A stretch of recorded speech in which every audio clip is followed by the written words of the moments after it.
Hey, I'm Tim. Today I have 25 rapid fire tips for you for Necesse. Whether you're a brand new player or a seasoned vet, there's surely to be something in here for everyone. Let's go ahead and get started. Be sure to do me a massive favor and hit that like button if you found any value in these tips, and be sure to subscribe for future guides, first looks, and in-game reviews for Necesse and other indie games just like this one. Tip number 1, if you have a health potion in your bag or in a potion bag, all you have to do to heal is press Q on your keyboard. Alternatively to pressing Q on your keyboard, you can also press Z to hit a mana potion as well, as long as it's in your bag or in your potion bag. Always bring your NPCs with you. No matter if you're just going digging for materials, they're extra firepower and a great distraction for you to continue mining and harvesting material. Fill up your potion bag with all the beneficial potions you can find, and hit B on your keyboard in order to activate all of the potions at once. Free up an extra space on your action bar by not putting your torches there, because you can just walk around and press R to place your torches anywhere on the ground. Me personally, I rebound my torch hotkey to a button on my mouse button 4, and trust me, it's totally worth it. Be sure to pay close attention to the text that pops up on the bottom left of your screen. If you see anything that's purple, that means a raid is on its way to your base, and you need to head back to your base in order to defend it. If not, the raid will surely kill all of your villagers and take loot from your chests. In the early game, you can craft ore location potions and use all the explosives you find throughout your adventures to farm ore and dig tunnels a whole lot faster. Ensure to build all of your chests close to your crafting station so that you're able to craft from nearby storage when you're crafting on each individual table. Tip number 10, when you're setting up your settlement, be sure to open up your villager options on your chest and make sure you clear all first and completely customize what items you want the villagers to drop off in specific chests. That takes a little bit to get set up, but it's totally worth doing. You've probably realized this, but you can definitely use the button in your inventory to hot deposit items into nearby light containers. To take this one step further, you can rebind the hotkey in your options to a key like N, and all you have to do is walk by your chest and spam the N key, and it saves you a ton of time.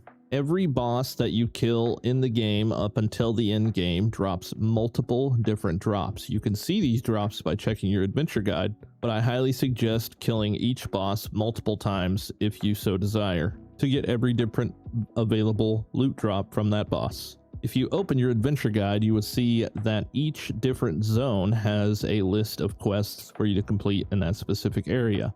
That unlocks special rewards and items that you can use throughout your entire playthrough. Also, be sure to use the adventure guide to your advantage when you're seeking a specific item. The adventure guide will tell you what items drop from what biomes and locations, and this makes for a very easy time in Necesse. If you find a crafting material and you're not sure what it's for, the game starts you out with a crafting guide. This crafting guide is also craftable through the crafting table, but you can insert any crafting material into this crafting guide and it'll tell you exactly everything that it's used to create.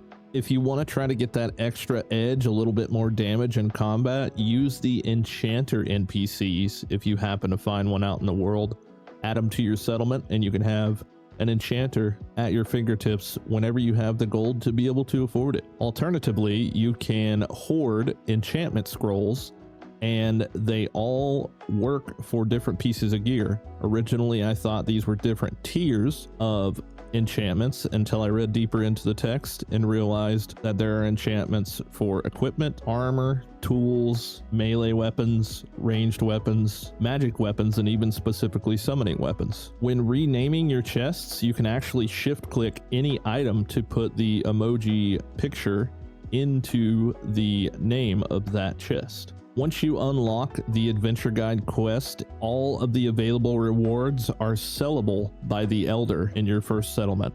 Tip number 20, chasing the cavelings is totally worth it. They drop all the rare loot and materials that you'll need to craft better loot. If you load your furnaces full of different kinds of ore or things like sand to make glass, you can actually go straight to sleep in a bed and it will pass the time, and more or less your furnaces will be done instantly. There's no limit to the amount of followers you can bring with you on your journey. I personally would suggest anywhere from 2 to 4. Pick your guys out, give them custom cosmetic armor so they're easily identifiable, rename them, and make those guys your go-to guys to bring with you on any sort of dungeon excursion. When you want to craft 500 of a specific item like potion bottles, you can left click to craft 1 of them, shift left click to craft 10 of them, or you can hold shift and left click and it will zoom all the way to 500 extremely quickly. And lastly, hit Control on your keyboard to enable auto mining. Auto mining is great, especially the further in the game that you get. It targets the closest relevant mining thing, and pretty much all you have to do is just hold down left click and go ham. And that's it, my friends. 25 rapid fire tips for Necesse. If you picked up something new, hit that like button for me and drop your own tips down below so that other players can find them as well. Thanks so much for watching, and I'll see you guys on the next one. Peace.